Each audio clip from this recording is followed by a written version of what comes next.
NeumanPro does the Yu-Gi-Oh! Show. Hey there guys, what's up? NeumanPro here, today on Team Avalanche's channel.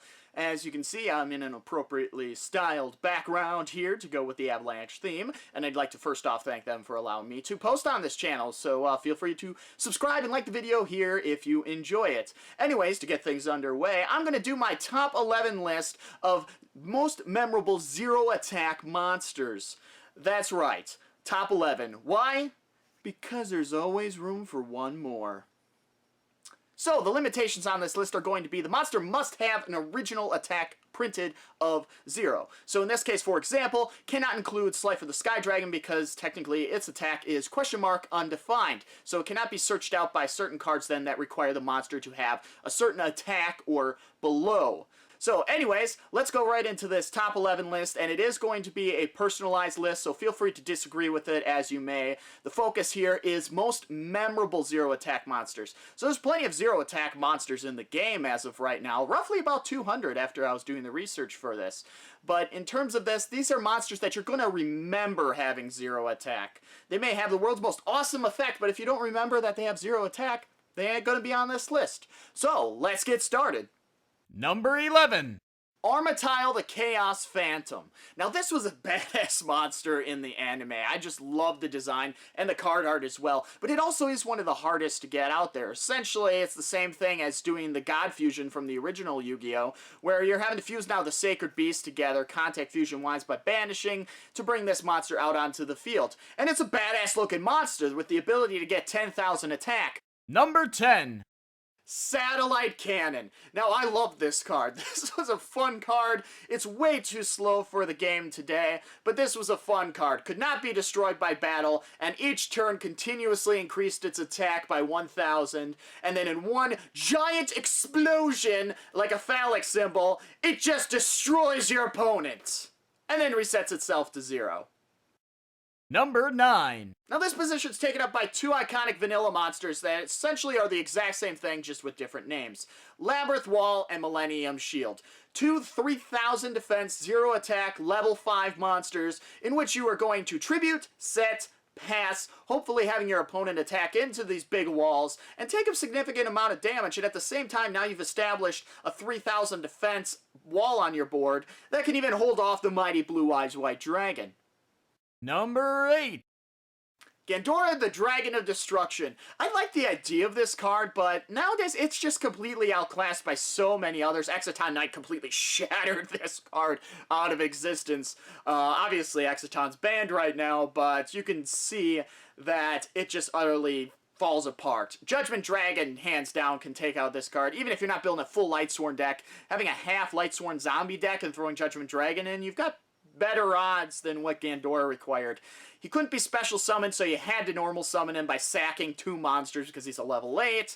Then, of course, you had to pay half of your life points to destroy and banish cards out on the field. And then at the end of the turn, Gandora would get sent to the graveyard anyways, unless you finished your opponent off at that turn. And that was the point. You better finish them off now, because a lot of their cards could also have effects that get triggered when they are destroyed and sent to the graveyard. Fine, they're not going to be sent to the graveyard, but they still may just say when this card is destroyed and leaves the field, or when it leaves the field. So at this point, Gandora is completely outclassed by so many other cards, but it was just a fun, nice zero-attack card to have. Number 7.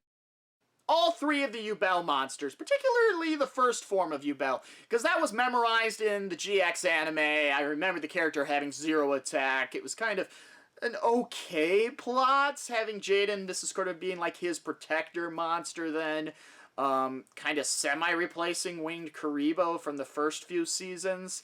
But I always liked Yubel's character, besides 4 kids trying to throw it off, you know, make it a man, woman. Yubel's a hermaphrodite, let's deal with that. The first hermaphrodite that I know that ever existed in Yu-Gi-Oh!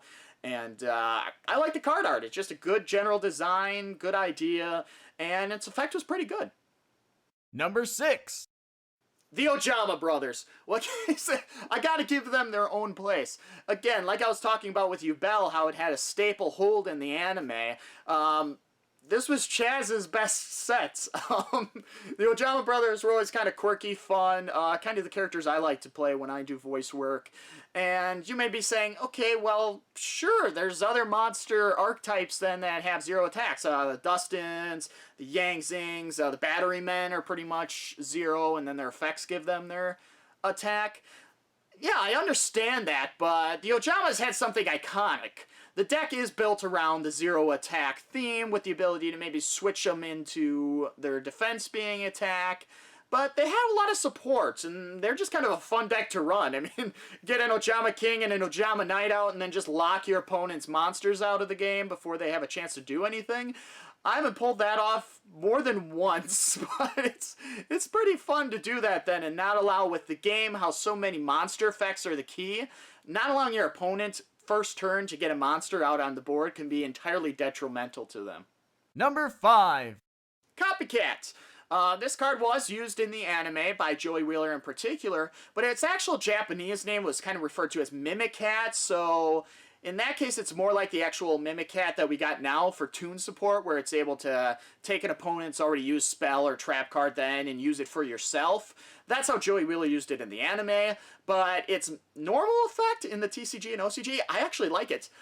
Just target a monster out on the field and its attack and defense becomes that, and it's a level 1. This card would be a staple in any sort of level 1 Xyz deck that I can think of because it serves 2 purposes. One, it's a level 1 with 0 attack on it, so it can be searched out by so many cards then. And 2, its ability to copy anything on the field then that allows it to be targeted. So again, it says target on the card, so you got problems with certain cards that say this card cannot be targeted by other card effects, so that's unfortunate. But still, it was very, very well known in the game that as soon as you say Copycat, you recognize that that monster had 0 attack on it. Number 4. Royal Magical Library. Yep, you knew it was going to be on here. That 0 attack that's stuck in your face when you knew that you were going to be waiting for your opponent to go through so many cards in their deck. Okay, are you doing Exodia? Are you doing Burn? Are we doing, blah, blah, blah, blah, Magical Explosion?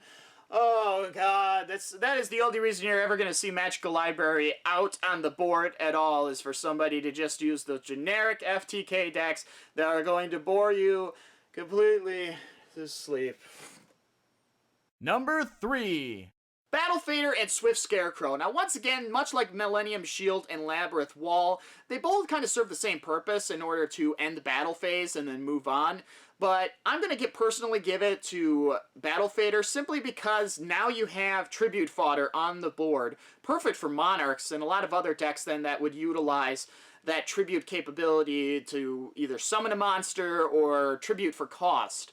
So that's why I'd give it to Battle Fader then. Again, they both serve the same purpose. Both can be negated in different ways. Battle Fader, if you can negate the special summon on it somehow, then that completely stops Battle Fader from being able to be used. Number 2. Effect Veiler. You knew she was going to be on here. And yeah, Effect Veiler is a she. If you see the shoes and the women's shoes and the stockings, kind of makes you feel more like it's a she. I heard it's confirmed that she's a she. The fan art says she's a she. I hope to God she's a she. Anyways, she's one of the scariest hand traps in the game, in my personal opinion. You never want to be Effect Veilered when you're in the middle of making a big rollout play then. You always fear knowing that there's one card in your opponent's hand because it could be that Effect Veiler that's completely going to ruin you. Same thing with when I talked about Battle Fader and Swift Scarecrow. You don't think about those, you don't fear those guys, you fear Effect Veiler. She is one badass bitch. Number 1. The Cocoon of Evolution! By equipping this to my petite moth, it can become 0 attack and have 2000 defense, and then I contribute that in 2 turns to get a larva moth, or I contribute it in 4 turns to get a great moth, or even better, I contribute it in 6 turns, if it survives, to get the perfectly ultimate great moth! The most powerful and very valuable card in the game!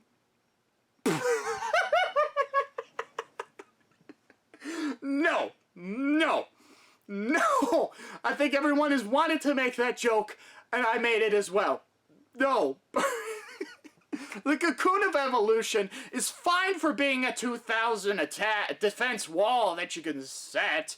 I understand that. There's so many other cards that can do better, though, that have flip effects or something else that's actually useful to the game nowadays. But no way! You're gonna get Petite Moth out. Let's equip the Cocoon of Evolution to that.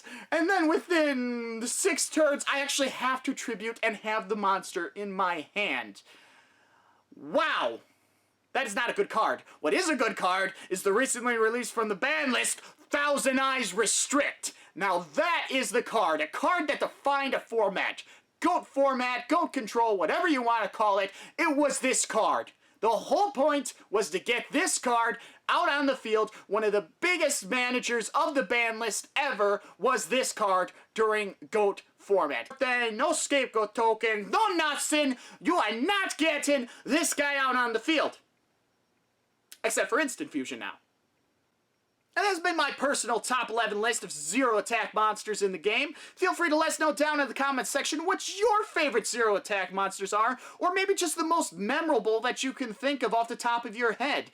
I'd like to once again thank Team Avalanche for letting me be on this fun, exciting channel. Like the video, subscribe to their channel if you haven't already. Also, feel free to come join me over on my channel, NeumanPro, where I do a lot of pack openings. I do some discussion videos. I do top 11 lists starting now, and then also I give away packs every once in a while, so especially during the discussion videos I give away, you know, regular booster packs, I'll give away star packs. I'm very givey and happy to do it, so feel free to subscribe over there, and as I always say, get your game on to that slightly mediocre level.